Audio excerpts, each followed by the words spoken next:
And welcome into Gator Bytes on the 1010XL.com podcast network, also being simulcast on the Florida Gator 1010XL Facebook page. Today's Gator podcast is brought to you by Southeast Orthopedic Specialists. They're Northeast Florida's leading orthopedic center, providing an unparalleled level of care across numerous locations in both Jacksonville and St. Augustine. That includes Riverside, Northside, the South Side, the beaches, Fleming Island, and St. John's. Along with Southeast Orthopedic Specialists, also want to thank the good folks over at George Moore Chevrolet. If you're in the market for an automobile, head on over to George Moore Chevrolet. As we tell you, they've been around forever. Why have they been around forever? Because they're good at what they do. The good folks over there at George Moore Chevrolet. He is Graham Marsh. I'm the hacker, Ryan Green. Graham, it's been a little while, man. How are you? It has. I'm good. Very good. Last time we spoke, Ricky Pearsall hadn't been a first-round pick yet. Yeah, I think it was right in the midst, actually right after spring football, I think is when we talked. Yeah, so that was because I don't, and it's good he was a first-round pick because he was the only Gator selected in the draft. That's what I was thinking. I was trying to rattle my brain if Kingsley Eguakin got drafted, but he didn't, I don't believe. So yeah, we just hadn't really talked about the Gators in the NFL yet, but congrats to Ricky. That was awesome. Yeah, San Francisco, 31st pick overall. All right, a couple of things to hit. Billy Napier was in town. We'll get to that in a moment. But Cormani McClain, the soap opera known as Cormani McClain, was thought to be a Gator lean for a long time. The 5-star corner out of the South Florida area, central South Florida area. Then it was thought to be Miami. Then all of a sudden, he ends up with Prime out in Colorado. He doesn't do much his freshman year. Transfers out of Colorado and has a couple of parting shots about Deion Sanders. Come back into the recruitment, into the portal, and lo and behold, he visited Florida over the weekend, or I guess early this week, and he committed yesterday. So Cormani McClain, the soap opera, brings him back to Gainesville. Better late than never, I guess, as they say. Your thoughts on Florida doing very well in the transfer portal as of late? My thoughts are positive vibes towards Billy Napier's program. I mean, I think you and I have been, in the times we've done this podcast, especially since the 2023 season came to a close, since we've done shows since then, and in my opinion, mostly rightfully so, we've been very pessimistic about the future and what this season looks like and how hard the schedule is relative to just what we've seen on the football field from a Billy Napier program so far. But look, man, the criticisms he faced in a lot of ways were, when you struggle that much on the field, how are you going to hang on to your top blue chip prospects in the high school recruiting world, and how are you going to attract transfers? And he's, to your point, he's done both of those at a pretty impressive level this offseason. The talent acquisition this offseason has been very good. I would have to say. I mean, look, as Cormani McClain, you don't know how it'll actually turn out. You know, obviously the first year at Colorado was rocky for him, to say the least, and things didn't go as planned. But the dude was the number one DB recruit in the country last season for a reason. That clearly has talent. Clearly there's a ceiling there that can be reached if he's coached properly and a good infrastructure, and he does things that he needs to do on his end. Yeah. Jameer Grimsley is going to be there now, and Jason Marshall coming back. Like, all of a sudden, the corner room that I was really concerned about looks pretty damn good. Well, remember the 23 recruiting class. I know you're kind of a recruitnik like I am. If they would have signed Cormani McClain and Pup Howard in the 23 recruiting class, we would have thought, holy moly. Well, but McClain goes to Colorado, yeah. Howard to South Carolina, and those were two big losses. But now all of a sudden, both guys after a year are in the fold, and there's a different thought on Billy Napier. 100%. And if they finished, what did they finish last year in play? Was it 11? It was, I think it was, yeah, roughly. I'd have to go back and look, but it wasn't in the top 10, I don't believe. Pup and Cormani stay. It ends up being probably 5 or 6. Yeah, because McClain was a 5-star, Howard was a 4-star. Mm-hmm. And then if Xavier Philsaman stayed, it'd have been like 2, 3. But he's obviously at Texas now, and I know the point was the other two guys are at Florida. But yeah, I totally agree. I mean, what I think the way that Napier has utilize the portal in this way with those two guys in particular is kind of interesting because he got a lot of heat, including from myself, his first 2 years as the coach for not being active enough in the transfer portal. And we're kind of seeing an interesting way that he's going about it. These are dudes that he had a really good relationship on the recruiting cycle when they were high schoolers. Those guys clearly considered going to Florida, were very close, really liked the staff. And then when things didn't go their way at whatever school they went to instead of Florida, Billy Napier was right there ready to go. Well, and it goes to show you, too, to your point, it's not always a terrible thing to finish second in a recruiting battle because of the transfer portal now. If you make a good impression on the recruiting trail, even if on signing day it doesn't work out, who knows what happens a year or two down the road with where we are now in the portal, and essentially free agency is what it is in the world of college football. That brings me to a conversation I had on Hacker After Dark within the last week with Cole Kublik. Kublik, you probably know him, SEC Network, ESPN, Jocks Radio in Birmingham, and the guy's everywhere. Cole Kublik does a fantastic job, and he has a podcast called The Cube Show where he's been reviewing all the SEC teams post-spring, and he did one on Florida, and that's the reason I had him on. And his point was, look, I'm not picking Florida to win the national championship. He was very clear about that. I'm not saying they're going to go 11-1. But his point was, this talk about 4 or 5 or 6 wins, he thinks is nonsense. He thinks they're going to be better than expectations. Now, is better 8-4? Is better 7-5? Probably. So he didn't, necessarily state a number, but he thinks the low expectations from many people, including a lot of Gator fans, quite frankly, is not realistic. He thinks we're more in the 7, 8, maybe 9 win total for the Gators. He also mentioned that schedule, and we always talk about the schedule, and he said something interesting. He said, that schedule's got a bunch of great logos. The logos on that schedule are unbelievable. If you look at the teams, is Miami any better than Florida? No, they're probably the same team. Both coaches entering year 3. A&M fired Jimbo, and you get him in the first month of the year with a brand new head coach. Kentucky, a brand new quarterback. Tennessee, a brand new quarterback. There's a lot of questions about a lot of those teams early on in Florida's schedule. I don't disagree with a lot of that. I still think I'm of the variety, you give me 7-5, I would sign right now, but what are your thoughts? So I think one of the last things you just said is one of the most interesting nuggets of this and kind of makes or breaks the argument. That the Florida schedule has a lot of logos, but does it have a lot of good football teams? I don't necessarily disagree with that. I do think, you look at Miami, you look at A&M, you look at Kentucky, you look at Tennessee, and you think that what you traditionally think of with these programs might not be what their current team is right now. Right.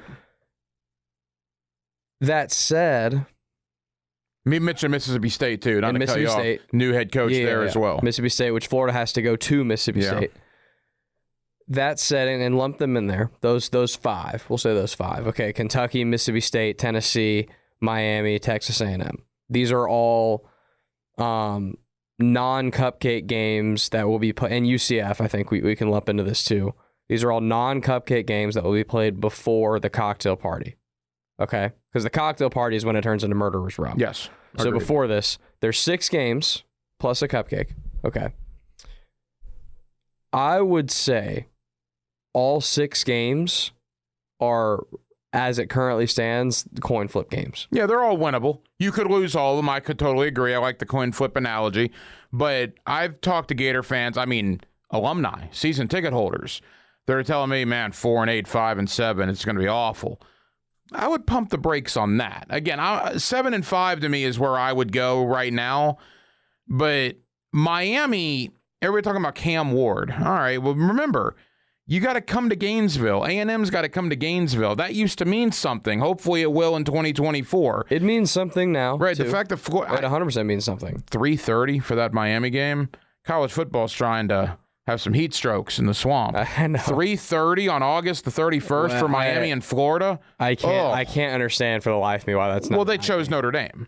And Notre Dame A&M's the primetime game on ABC. Yeah. So they chose the Irish and put Florida and Miami at 3:30. But anyway, finish your point. I just can't believe they scheduled that game in the middle of the afternoon. I can't either, and I don't love it. I think the crowd would be even more electric at night, and the heat is not an advantage over a team that's in South Florida. Right. So unless Florida comes out in the whites, which they won't. Although I don't know, I would put Miami in those green uniforms. But even still, I mean, you're talking about a team that trains in South Florida all the time, and they will have been just coming off of training camp in Miami or in Coral Gables. I don't think that'll be that won't be an advantage or disadvantage either way. Everybody suffers in that situation. The coaches, the players, and the fans having to sit in the swamp, and it will be a swamp on August 31st. Correct. I mean, honestly, to me, I think Florida wins that game. I think it's like 60-40 Florida wins the Miami game. I think UCF is 60-40 Florida wins and is somewhere around there. And then I think a lot of these other games, especially the ones they have to go on the road, are 50-50, if not 60-40 in the other team's direction. The problem with that is, and we've talked about this before, and this is where I'm kind of getting back to Cole's thing about how there's a lot of logos. Sure, it's a lot of logos, but Florida right now is kind of just a logo in terms of what they've shown in the last 2 years. And then also, because the schedule, once they hit Georgia, is murderer's row after that. And because if those teams, Georgia and on, are who they are supposed to be on paper, again, it's on paper, but that's all we can go off of right now. We haven't played any games. I understand that these teams are probably not going to look exactly like we're talking about right now come these games, especially these later season games. Right now, going on paper and going on what I've seen out of Florida and going on what I've seen out of these programs, I have to assume they're not going to win a game once the Georgia game gets kicked off. I mean, who would you pick them to beat in that sit? I don't know who you would pick, but I can't imagine a world where they lose the last 5. I sure as hell can. Well, no, I mean, look, Ole Miss, we think they're going to be good. We don't know, and they got to come to Gainesville. Well, again, that's absolutely right. But that's what I'm saying is, after a couple weeks of college football are played, then the opinion can certainly change. The only 2 games that I think going into the year that they can't win are Georgia and Texas. I don't think they can beat Georgia, and I don't think they can beat Texas. The other 10, would I pick them to beat Florida State? No, but Florida State's replacing a ton. DJU, we have no idea how he's going to play. Would I pick him to beat LSU? No, but Malik Neighbors, Brian Thomas here, Jaden Daniels, they lost a lot. That's true. On offense. That's true. Ole Miss, again, we think they're going to be good, but they have to come to Gainesville. So going into the year, to me, they can't beat Georgia. They can't go to Austin and beat Texas. Everything else they could potentially win. I'm obviously not going to pick them to win all 10 of those games, but if they can manage to win, if you take the Samford game out, which they should win, obviously, that leaves 9 games left. Can they go 5-4 in those 9 to get to a bowl game? Yeah, so that's kind of the whole thing I'm saying is to me this schedule is 2 different schedules, before the Georgia game and once the Georgia game kicks off and after. Okay, and then, that's fair. Let me give them the benefit of the doubt then. Let's say after Georgia, let's say they win 2 of those, which is generous. Yeah. Real generous. Say they win 2. I would sign up for 1. If they win 2, that would be gravy. 1 is, let's say they win 1. Let's say that, maybe they get Ole Miss at home, which I certainly think they could do. And we don't know how good Florida State's going to be. Those are the 2 more likely games you could win, in my opinion. Let's say they win 1 out of those last ones after Georgia. And what have we said we think Billy needs to hit to keep his job? 7? Yes, that means you got to go 5-2 before Georgia. That's the key right there. Yeah. And you're lumping in the Sanford game, so you get 1 there. So you need to go 4-2. You really need to go 4-2 in those coin flip games.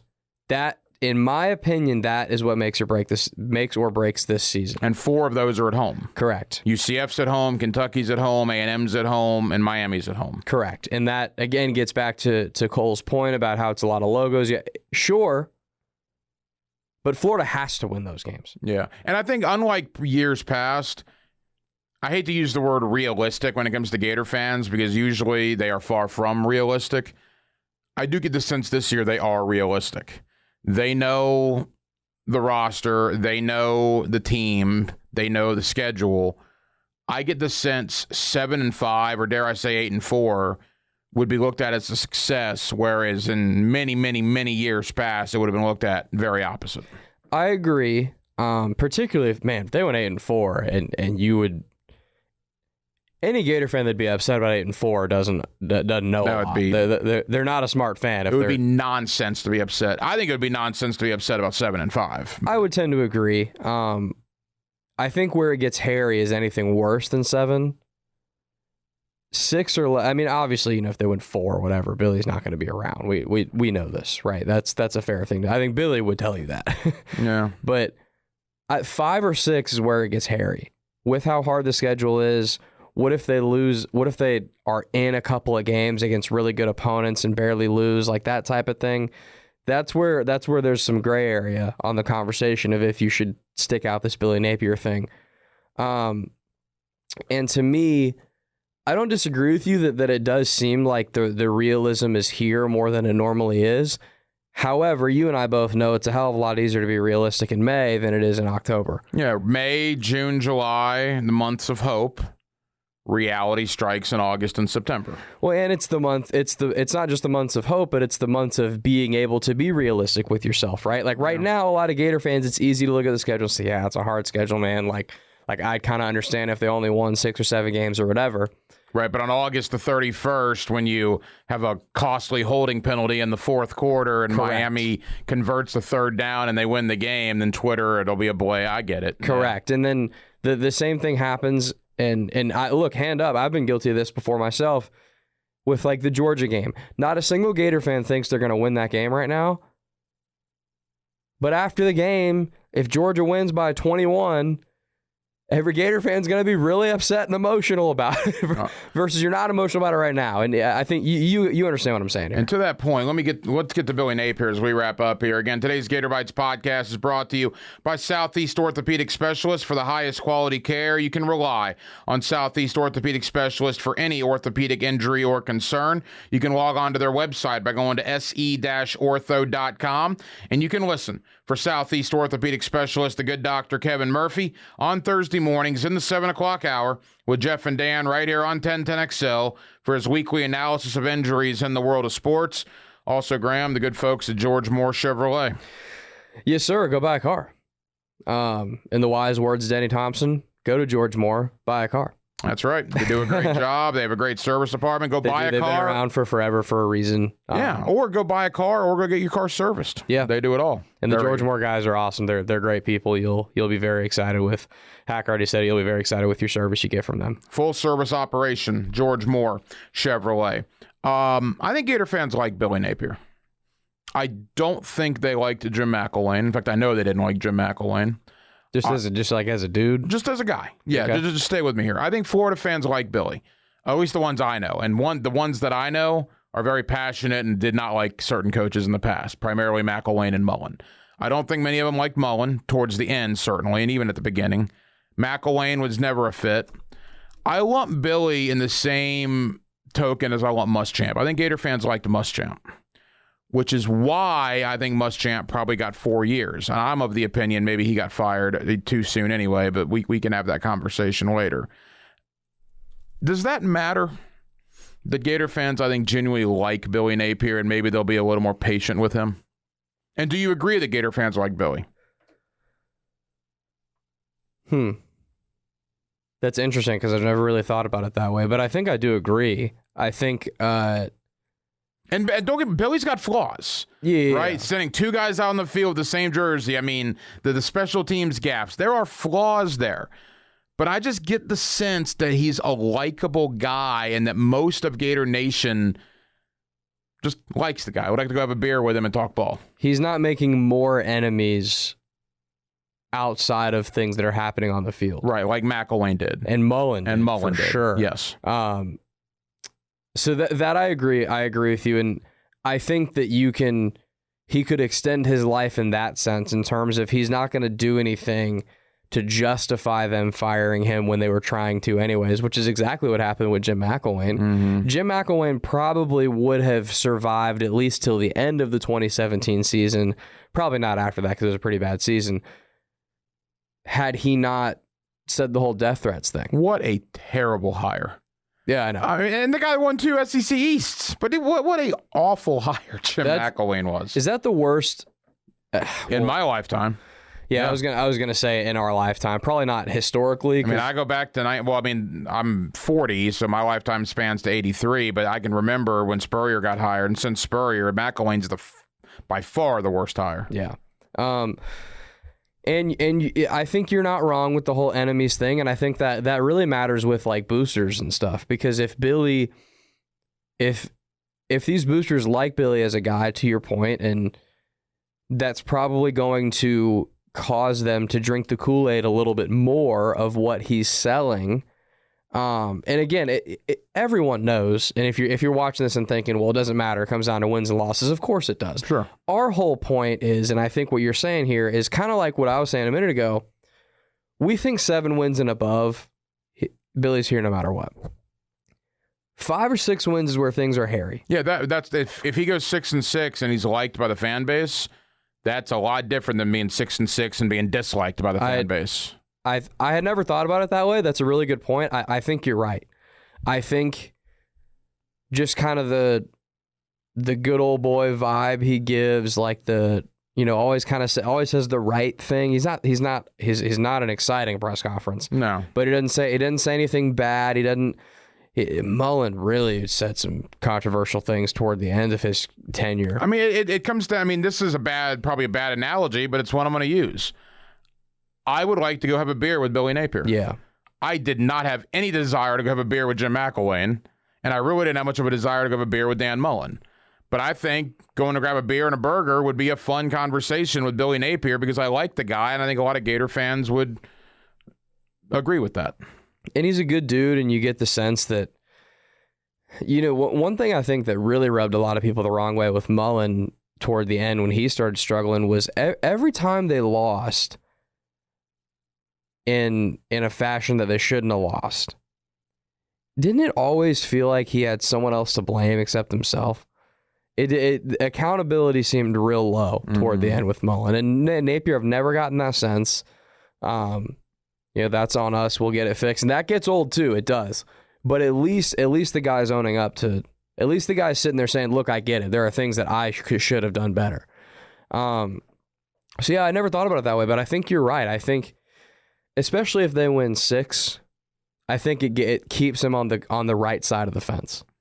We keep churning through the offseason. We're in the middle part of May, media days, less than 2 months away. Hard to believe. And, of course, now August the 24th is when the college football season begins. The Gators kick off August 31st. Biggest college football season of all time, right? First 12-team playoff. The season will be 5 months long. Begins on August 24th. The national champion won't be crowned until January 20th.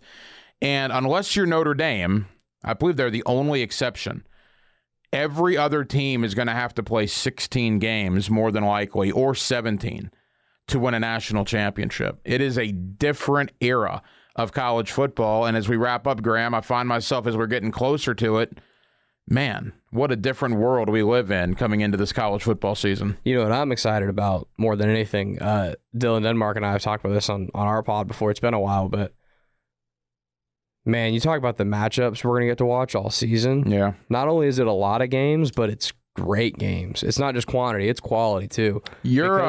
Because of conference movement and everything, I mean, you're talking big time ball. You're considerably younger than me. When you saw 3:30 Florida, Georgia on ABC, did that kind of catch you a little bit? Yeah. It got me right in the feels. Yeah. Right? I mean, I know I'll get over it, but man, there was something about CBS. It's what I grew up with.